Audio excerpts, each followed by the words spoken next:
I know you mentioned a few pedagogical approaches in your talk. You talked about inquiry learning, talked about project based learning, and you talked about authentic experiences where teachers often create authentic experiences. And you also talked about uh, different ways, like the assessment, how you may use competency based assessment. So I would assume that teachers are very familiar with this and they already use these pedagogies or approaches or strategies in their teaching. So does it mean that they use very different approaches for everyone, or how do they personalize? How do they track learning trajectory or learning journey of every student?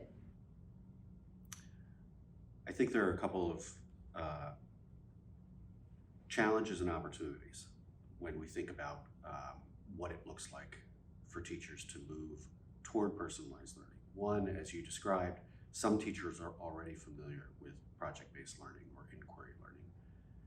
I think the research is pretty compelling, though, that that actually isn't the norm. So for the most part, teachers aren't doing inquiry learning and project-based learning, at least to the degree that is advocated by the proponents of inquiry and project-based learning. For instance, uh, you might be aware of the Buck Institute, which is an institute in California that emphasizes project-based learning. And when they talk about the real, what they refer to as the gold standard of project-based learning, it is very student directed. So it is students who are coming up with the inquiry questions. It's students who, in small groups, are generating the projects that will pursue that inquiry question. It's the students who will be deciding what the assessment opportunity is going to be, which may be a real world moment where the students are sharing what they've learned or what they've constructed or what they've developed with an authentic audience out in the community, for instance. Teachers may say that they're doing project-based learning or inquiry learning, but that scenario that I just described is quite rare in my experience in US schools anyway. So there's that the notion of personalized learning resting on engaging learning experiences is a complement to the history of inquiry learning and project-based learning that has never been fulfilled. Mhm. So the vision it can be a shared vision, which is helpful because I think teachers may have tried project-based learning or inquiry learning, or their colleague down the hall is doing it and they've always wondered about it.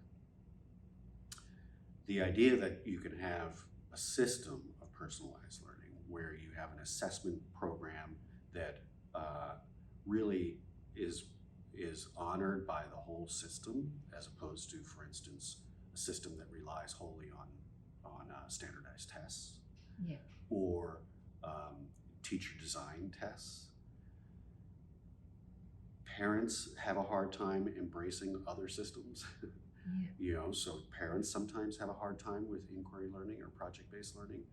Um, it's difficult to do that work without a system that really supports it. Mhm. So personalized learning, a system of personalized learning, is an opportunity to create a system that is more welcoming of inquiry learning, of project-based learning. So there's that dimension to it. I think another challenge that teachers often confront is, well, in a personalized system, how am I orchestrating personalized learning experiences that are different for each student? How can I possibly do that for 30 students in my class? How can I possibly do it if I have 3 or 4 different groups of students that I see through the day, I could be dealing with 120 students. How can I possibly do that? And that's a legitimate question, right? One way to think about it is that we know that part of the most personally meaningful learning experiences for students is social learning. That they aren't actually learning by themselves. Yes. They're learning in collaboration with a group of peers. That they are most excited, for instance, when they are responsible along with a group of 3 other students, for instance, to accomplish a real world task. That it's their job to create the model, the physical model that shows how they're going to create a new park. For one example that I think is creative were students that decided that they wanted to create a dog park in their community. And so how are they going to build the dog park? What's the dog park going to look like? And they had to create a physical model of what the dog park looked like. That's the job of 3 or 4 students.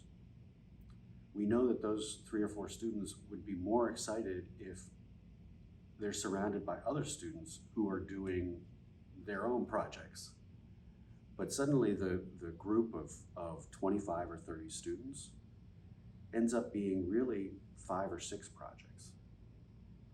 Not 25 or 6, but just 5 or 6 projects. And it might be all wrapped in a theme that the teacher has identified or clarified with the help of the students around improving your community. So we know that students actually don't thrive all the time. Some students do thrive some of the time working on their own. But the idea that you have a completely separate learning pathway for every student just flies in the face of what we know about human development, about adolescent development.